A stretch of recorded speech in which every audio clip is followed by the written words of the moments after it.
Insecurity in the southeast is becoming a major challenge to the Nigerian government and a nightmare even to the people of that region. State governments in the southeast have no solution to the issue, while both traditional and religious leaders are helpless. What should the federal government do to bring peace to the region and free the citizens who have been forcefully subjected to sit at home against their wishes? Joining us to discuss this issue is Professor Adeniyi. He's a Deputy Dean of the School of Postgraduate Studies, Bayes University, and a RISE analyst. And Steve Okwori, a security analyst. Gentlemen, very warm welcome to Newsnight. Maybe I should start with you, Prof. Ebube Agu, IPOB, Simon Ekpa has issued another threat, and it looks as if it's not abating at all.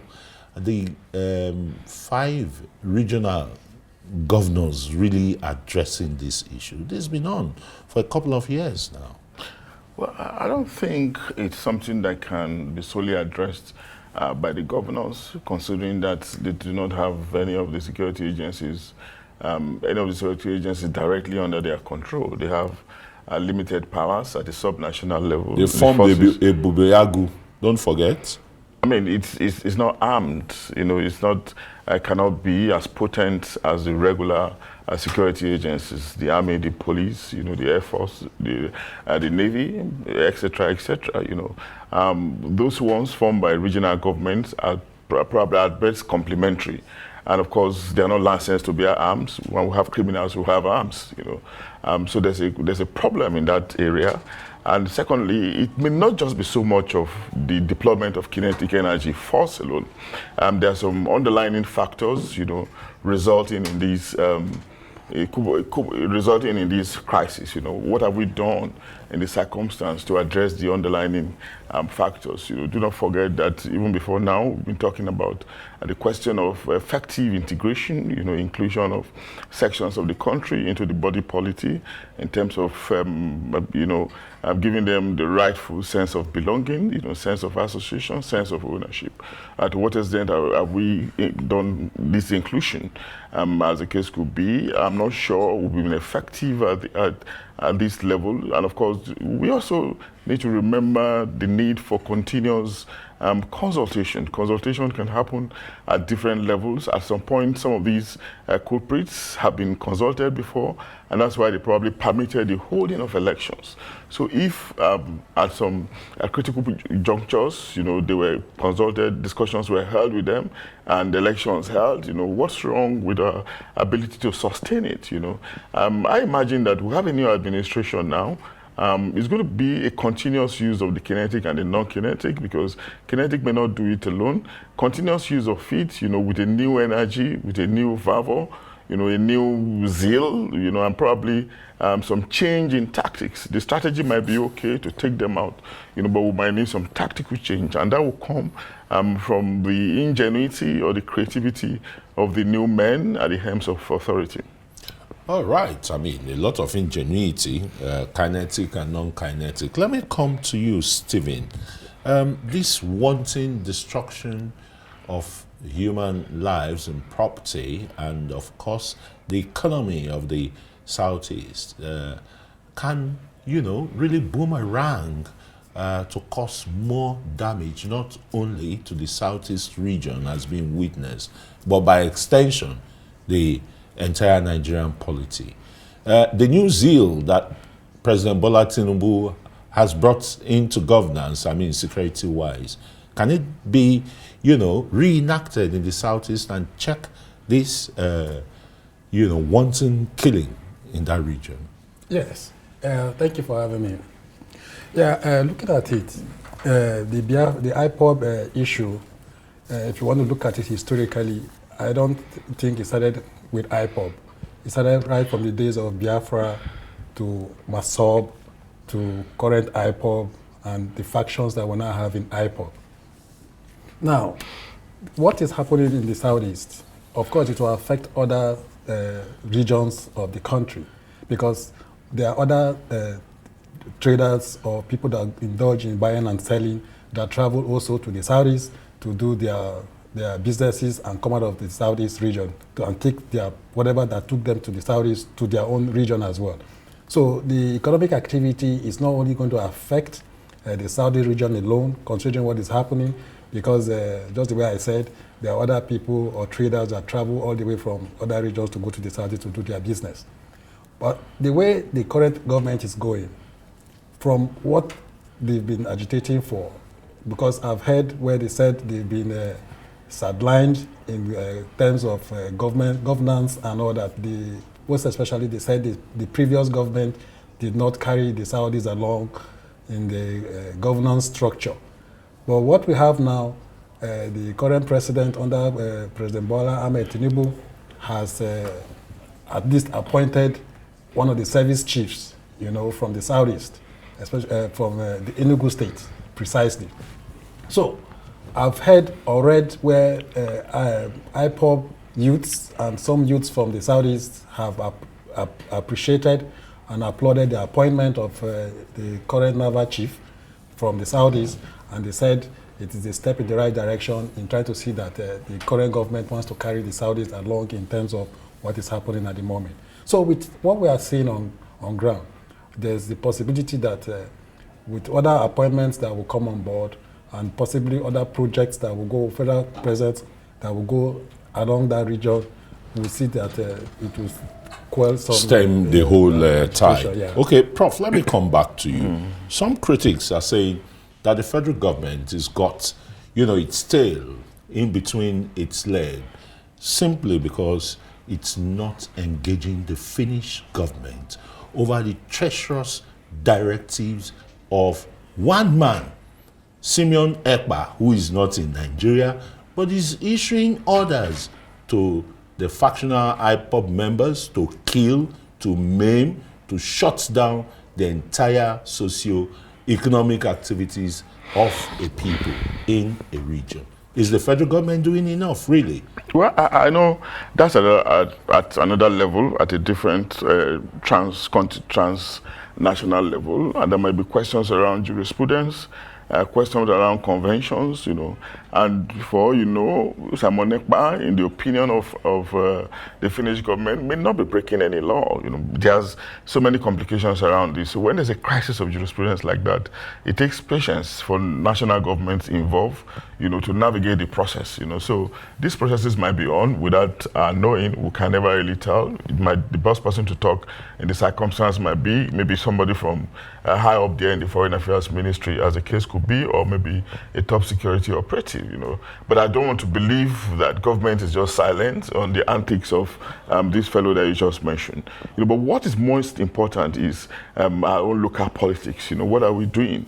Our own local security architecture or ecosystem or arrangement, as the case could be. How well are we able to deal with the crisis snowballing in the Southeast, within our own locality?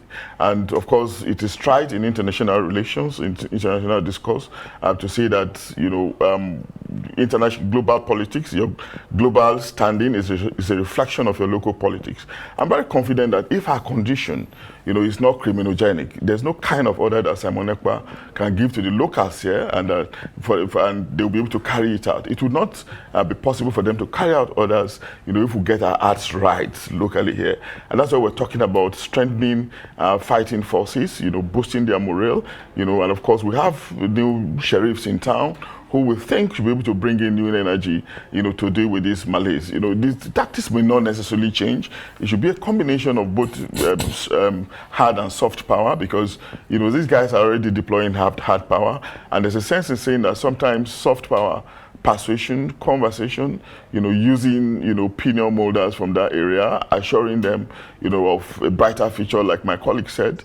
And, it might go a long way in mitigating whatever concerns they have, as long as it's not ideological, like Boko Haram, for instance.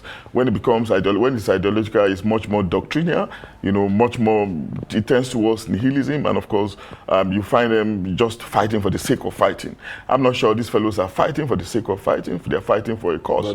Why can't we address that cause? They are wanton killings. Let me come to you again, Steve Okwori. What can they be? What kind of people be fighting for them to annihilate their own people, for them to destroy the entire economic fabric of their people? From Imo State to Benue State, for example. Look at the mayhem, look at the deaths and the rest. Yes, we got new sheriffs in town. Is it taking them so long to settle down? As a security expert, tell us. It shouldn't be taking them so long to settle down, because the new sheriff that we have in town, they already have the institutional memory of where they are working. Whatever they are experiencing today is not new to them. So I've been on your show before, and I advise that they should roll up their sleeves, because they have a lot of tasks ahead of them. Now, going forward, I expect that the traditional rulers and religious leaders, for me, they shouldn't be helpless, because in tackling this issue, they have very serious roles to play if the government really wants to solve this issue by carrying them along. These unknown gunmen, or whatever they call themselves, they belong to a family. They come from a community. These communities have traditional rulers. They belong to a faith, either Christian or Muslim. So, and they also go to attend these churches from these communities. If they don't belong to any faith, I think they should belong to a traditional kind of faith as well, where they have shrines that don't do what is wrong, you know. Going forward, the political gladiators that we have in our communities, these are states in the Southeast, there's need for them to come together and see that they synergize with the traditional rulers, religious leaders, and critical stakeholders in these communities. With that, they can be able to see, okay, what is our problem? What is your problem? Let us sit and dialogue and talk about it.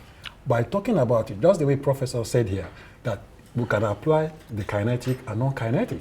In applying the non-kinetic, that is what I'm talking about now. In the event where a period or a duration is given, that, okay, let us see how we'll trash the issue. If it's not done within that period, then we'll begin to look at how to go about it in a kinetic way. But these issues must be solved.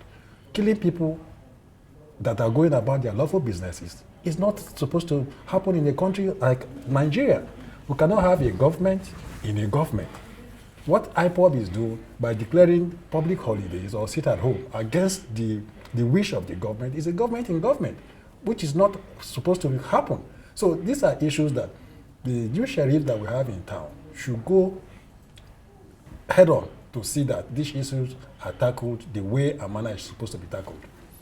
All right, thank you very much. But let me just stay with you before I ask Prof the same question.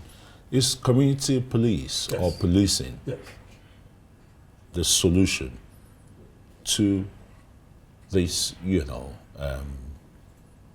terrorism, banditry, kidnappings, killings that we find all over Nigeria? Will it work, considering our own political maturity? Now, the idea about community policing is a strategy. It's a strategy, a philosophy where there is an interaction between members of our local communities and the Nigerian police force. That's the whole idea about community policing. Whatever members of these various communities... It worked in the 60s? Yeah. You remember? Yes, it worked. But it can still... Why did it work then? It worked then because the level of criminality was not the way it is now. The level of criminality has increased drastically, and a lot of criminal elements, we have them in our various communities. Don't forget that crime is local. Every crime has a local content. Once people that live in these our local communities see anything that they feel suspicious, what they ought to do is to see how to communicate to the police. Now, what's the gap? The gap now between the community and the police. For me, I see a huge gap. Before these informations are transmitted to the police, the deed is done. So there needs to be a communication between the members of our local communities and the police force. Okay. And Prof, from your own experience and your level of academics, if community policing worked during regionalism, like he said, there is a lot of advancement in human population and maybe, sophistication, even in criminality. Yeah. But would that still be a solution to complement federal forces or security apparatus? I think it's part of the solution, really, because it's okay for us to underscore the fact that society is dynamic. Do not forget that in our immediate post-independent period, we're just about less than 60 million. Now we are even in above 200 million. So which means that our system has become much more complicated against the background of declining resources. And of course, increasing corruption, maladministration, misappropriation, etc., etc. We're just hoping that some of these elements, some of these things that we're pointing out can be improved upon, going forward, So because system is dynamic, of course, laws have to also change, and regulations will also have to change. And that's why we're saying that the Constitution will also need to change so that we can have different levels of policing. And of course, we are practicing a federal system. Federalism shouldn't just be about picking and choosing, like we say in ordinary sense. It shouldn't just be about preferring one to the other. Picking. Yeah, no cherry picking. It should be a holistic thing, applicable to all sectors of the society, not just in the economic, in the power sharing, resource sharing, but of course in how we manage our security system, which is why community policing is ordinarily effective in modern society, and there's no reason why it shouldn't be effective here. It's worthwhile for us to try it against the background of rising crime, and realizing again that some of this crime often emanates from members of the society, members of the community, people who hardly have hope in the system, who now think that crime is their last resort. If we have a way of policing them, of course, we know that there are different ways in which we can process information we're getting from members of the community police, as the case could be, into intelligence and nip some of these criminal activities in the bud. Well, some school of thought to say that some of these people are bohemians, non-conformists, whether you give them all the luxuries of life. But of course, every system will also have no society is crime-free, but the world keep trying. Absolutely. Thanks so very much, Professor Abiodun Adeniyi, Dean, Deputy Dean, Postgraduate Studies at Base University and a Rise Analyst, and of course, our security expert, Stephen Okwori. Thanks, gentlemen.